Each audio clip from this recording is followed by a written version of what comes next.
Hey guys, welcome back. I'm pretty excited for today because I've not had a chance to build you guys a system in a pretty long time, and that's what we're doing today. So we'll be building this system right here, and it'll be one of Mwave's latest R2Gs. Has some of the latest components as well, like Intel's 13th gen CPU, NVIDIA's 40 series graphics cards, and one of our most popular cases, the Corsair 4000D.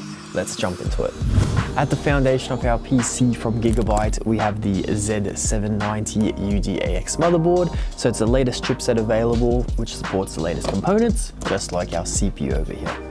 So this is the i7-13700K from Intel. It's a whopping CPU with 16 cores and 24 threads, which can boost up to 5.4 gigahertz. So this is obviously a great gaming chip, but it's also really good for, video editing and those really CPU intensive tasks.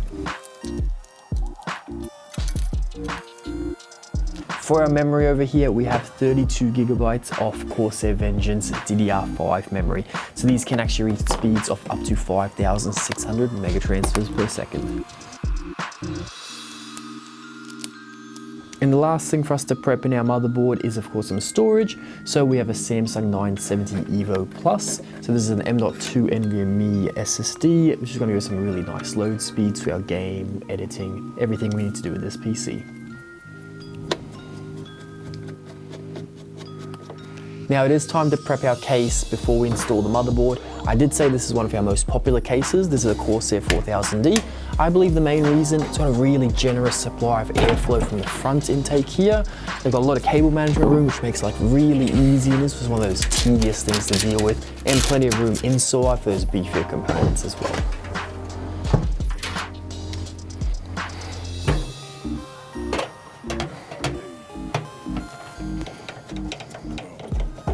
Up next, we'll be installing our CPU cooler into the case. So today from Cooler Master, we have the MasterLiquid ML360 LV2, which is an all-in-one liquid cooler with ARGB as well.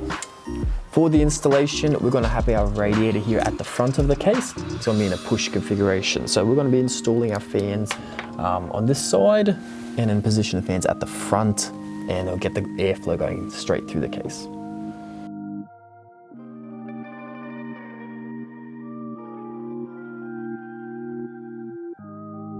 Alrighty, as you may have noticed, it was a little bit of a juggling act to get this push configuration with the radiator at the front.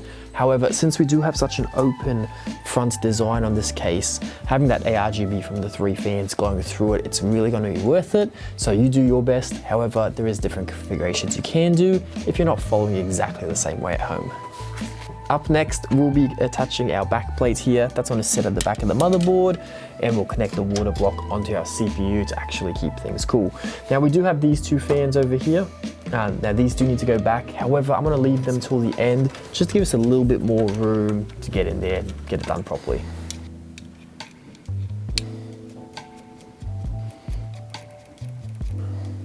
Alrighty, now the water block can sit one of 2 ways. We can position it so that the tubing is on the right hand side looking in, or it can go the other way.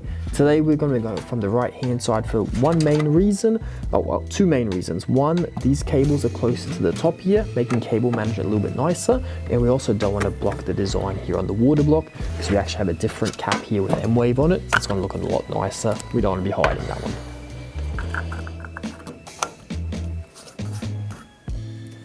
Once we do install our power supply, things are going to be a bit messy with all those really chunky cables. So what I like to do is install a few of the main ones first. So these are 2 power cables for the CPU and the 24 pin for the motherboard. So we'll attach these ones in, then we'll reinstall these 2 fans here at the top and back of the case. We'll do some light cable management, and then we'll deal with this power supply right here.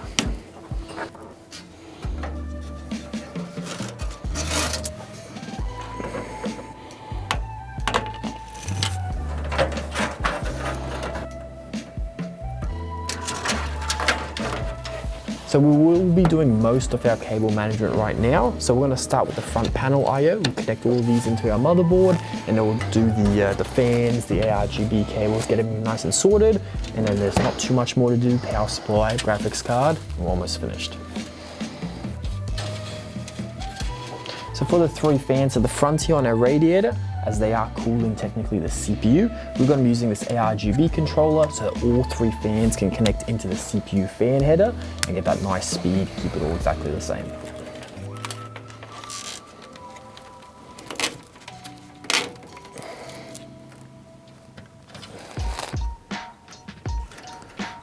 The rest of the cable manager will be tied in once their power supply is in, as there are still a couple little cables we do have to install as well.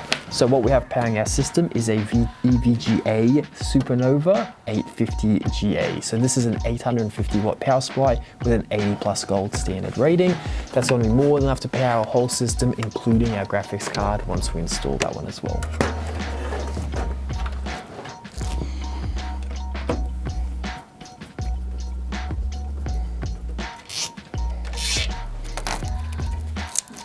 Now the final piece of our PC today is of course the graphics card. So what we have here is the Gigabyte GeForce RTX 4070 Gaming OC.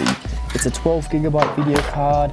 It's quite well priced for the performance it can provide, and it's got that really cool Gigabyte features with the Wind Force 3 fans here, or the 3X fans, which actually spin in alternate directions just to increase that cooling performance.